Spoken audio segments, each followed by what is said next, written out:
देश की, प्रदेश की खबर हर पल की दिखाते हैं।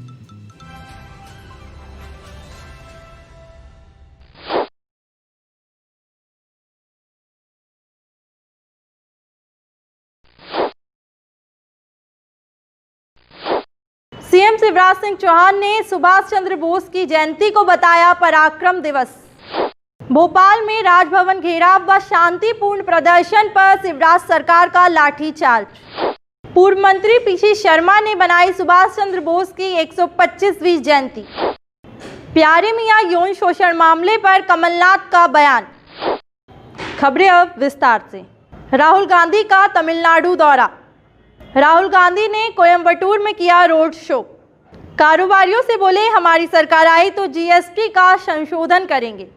Mr. Narendra Modi partners with 3 or 4 big businessmen in this country. They provide him media and he provides them money. And Mr. Narendra Modi is one by one selling everything that belongs to the people of India and the people of China. What belongs to the farmers is now being taken away by these three new laws. The farmers are going to be made servants of the biggest industry. That is why we are fighting the government and supporting the farmers. I view Tamil Nadu as central to any strategy for India.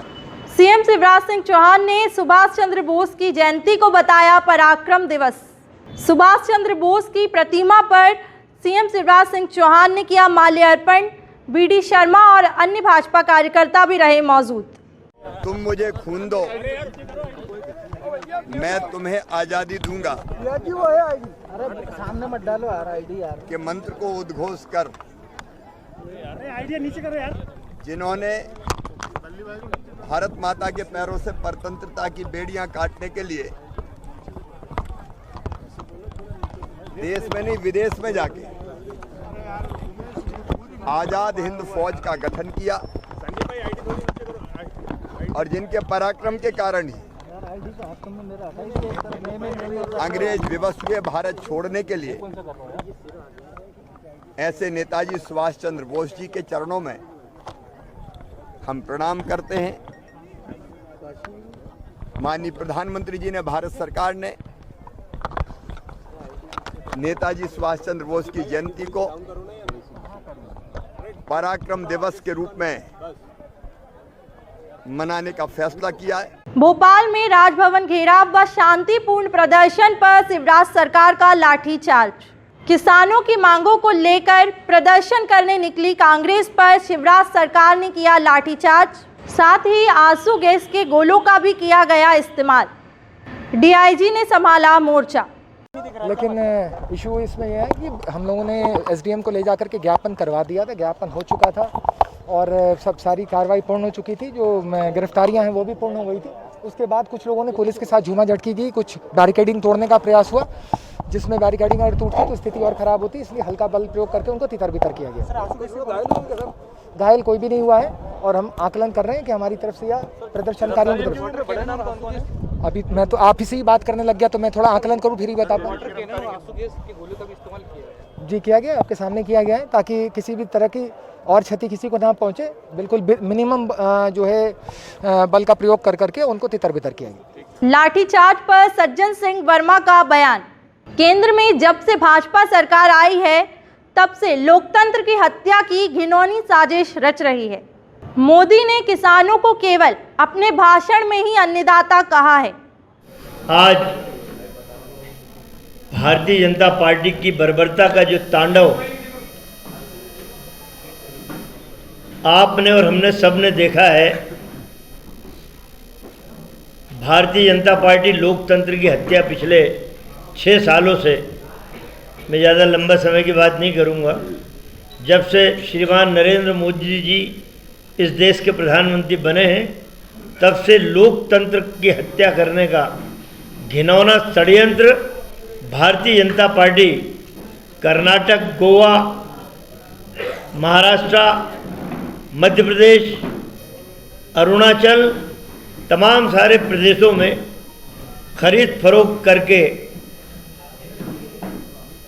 चलती हुई सरकारों को गिराने का काम कर रही है। आज इस देश का अन्नदाता जो दिल्ली की बॉर्डर पे कड़कड़ाती ठंड में अपनी जान की परवाह किए बिना अपनी और किसानों के हक की लड़ाई के लिए 70 से 75 किसान इस आंदोलन में शहीद हुए हैं। मैंने बार बार कहा है नरेंद्र मोदी साहब से कि माननीय, भाषणों तक सीमित मत रहने दो, किसान को वास्तव में ही देश का अन्नदाता है। पूर्व मंत्री पीसी शर्मा ने बनाई सुभाष चंद्र बोस की 125वीं जयंती।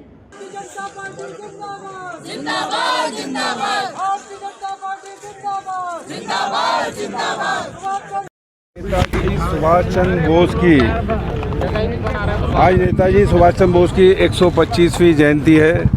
मैं पूरे भोपाल वासी, मध्य प्रदेश वासी, देशवासियों को शुभकामनाएं देता हूं। नेताजी सुभाष चंद्र बोस कांग्रेस पार्टी के अध्यक्ष बने मध्य प्रदेश में जबलपुर के पास। नेताजी सुभाष चंद्र बोस ने महात्मा गांधी को सबसे पहले राष्ट्रपिता उन्होंने ही कहा। नेताजी सुभाष चंद्र बोस ने कहा कि मेरा अगर कोई नेता है दुनिया में तो केवल महात्मा गांधी। दूसरा उनका नारा था कि तुम मुझे खून दो, मैं तुम्हें आज़ादी दूंगा। और युवाओं को प्रेरित किया उन्होंने और एक आज़ाद हिंद फौज बनाई जो अंग्रेज़ों से लड़ी। और जय हिंद ये नारा अगर किसी ने दिया है तो वो नेताजी सुभाष चंद्र बोस ने। तो ये कुल मिलाकर देश की आज़ादी में उनकी बहुत भूमिका रही, युवाओं को प्रेरणा दी। और आज मैं समझता हूँ कि राष्ट्र उनका कृतज्ञ है, कांग्रेस पार्टी उनकी कृतज्ञ है जिसके वो अध्यक्ष रहे। और जो लोग आज के युग में उनका नाम चुराने की कोशिश कर रहे हैं वो कभी भी नेताजी सुभाष चंद्र बोस के साथ नहीं रहे। अभी सुना है बंगाल में भी कोई रैली निकालने वाले हैं, ये वो लोग हैं जिन्होंने नेताजी सुभाष चंद्र बोस की मूर्ति चौराहों से हटा दी। और ये मूर्ति कांग्रेस के ज़माने में हमने यहाँ पे लगाई है और हम लोग सब प्रेरणा लेते हैं और आज देश प्रेरणा लेता है। और सांप्रदायिक सद्भाव के प्रतीक थे वो। उनकी ब्रिगेड में हिंदू, मुसलमान, सिख, ईसाई सब थे जिन्होंने आज़ाद हिंद फौज की लड़ाई लड़ी। मैं समझता हूँ कि कांग्रेस उसी रास्ते पे चलेगी। प्यारे मियां यौन शोषण मामले पर कमलनाथ का बयान। मामले में सीबीआई जांच होना चाहिए। महिलाओं के खिलाफ क्राइम में नंबर 1 है शिवराज सरकार। बहुत दुखदायक बलात्कार, हाथरस जैसी घटना हुई। उसके परिवार के सदस्य, उनके पिताजी और अन्य परिवार के सदस्य मुझे मिले। मैंने उनकी बात सुनी है, बड़ी दुखदायी है। ये मध्य प्रदेश में मामा शिवराज सिंह जी के राज में बच्चियां असुरक्षित हैं, माताएं बहनें असुरक्षित हैं और ये अपने आप को मामा कह के प्रचार कर रहे हैं। ये असुरक्षा में ऐसे कदम उठाने की आज आवश्यकता है। मैं तो मांग कर रहा हूँ कि सीबीआई जांच हो इस केस में, पर पता नहीं रोज़ कितनी ऐसी घटनाएं हो रही हैं जो दबा दी जा रही हैं। ये हमारे सामने बहुत एक गंभीर विषय है। नंबर 1 महिलाओं पर अत्याचार पर मध्य प्रदेश नंबर 1 पूरे प्रदेश में है और ये तब है जब इतनी सारी घटनाएं को दबा दिया जाता है। कमलनाथ के प्यारे मियां बयान पर शिवराज सिंह चौहान का पलटवार। सीएम ने कहा, एक परिवार की गुलामी में जकड़ी कांग्रेस केवल नाटक करती है।